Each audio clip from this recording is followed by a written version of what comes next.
السلام عليكم، مرحبا بكم معي على قناة وصفات اقتصادية مع بشرى. بالنسبة لاقتراح اليوم غادي نقدم لكم وصفة اللي غادي تنفعكم في هذا الجو، وصفة ضد السعال أو الكحبة وكذلك حساسية الصدر اللي هي منتشرة في هذا الوقت. نخليكم تكتشفوا معي المقادير وطريقة التحضير. التحضير ديالها غادي نحتاجو اللفت، هذا النوع اللي كيكون بحال الفجلي، يعني اللفت الابيض اللي كيكون اللون ديالو بحال الفجل. وغادي نحتاج له واحد البصله صغيره حمراء، انا هنا عندي غير البصله خضاريه، كتخدموا ببصله خضاريه ولا البصله العاديه، المهم بصله صغيره اللي كتكون مقشره. واللفت اختاروا حجم كبير، اللفت والبصله يكونوا من الاحسن جداد. كناخذوا ديك البصله اللي قشرناها وغسلناها وغادي نقطعها طريفات رقاق، وغادي نحتاجوا واحد القرعه ديال الزاج. دائما الوصفات كنحتفظوا بهم في الزاج، يعني في قرعه اولا في شي علبه ديال الزاج اللي غادي تكون كتغطى مزيان.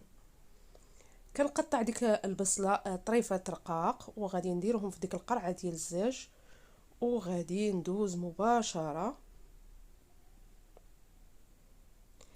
غادي نضيف ليها العسل. دابا ملي قطعتها غادي نضيف ليها العسل، من الاحسن يكون عسل حر. عسل الحر اي نوع عندكم، انا هنا خدمت بالعسل ديال الكاليتوس. العسل ديال الكاليتوس راه زوين بزاف. هنا كتاخذوا 2 معالق صغار عامرين مزيان ولا معلقه كبيره، وكتحركوا مزيان، كتاخذوا شي معلقه خشبيه تخلطوا مزيان هذا الخليط. ملي تتخلطوه مزيان، هنا كيف قلت لكم ضروري خاصكم يعني غطايه كتغطيوه مزيان مزيان وكتحطوه على جنب.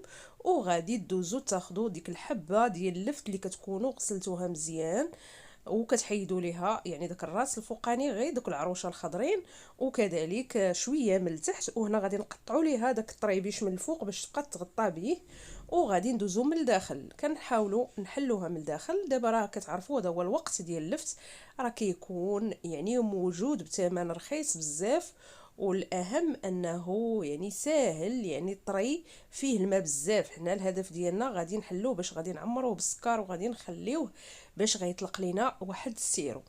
صافي هنا كنحاولوا نخويوها بواحد الموس، يعني سكين ولا شي ملعقه، ضروري تخويوها مزيان من الداخل.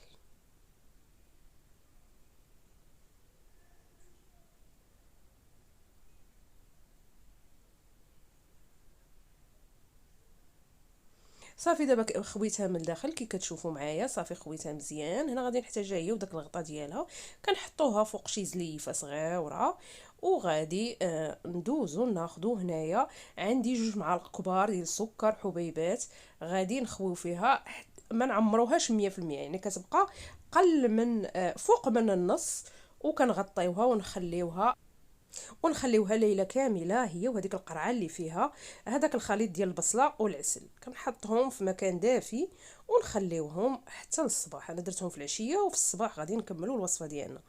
في الصباح كناخذوا ديك القرعه اللي فيها داك الخليط ديال البصله والعسل، وكناخذوا هذاك اللفت، هذيك الحبه ديال اللفت اللي درنا فيها سكر راه كتولي على شكل سيرو.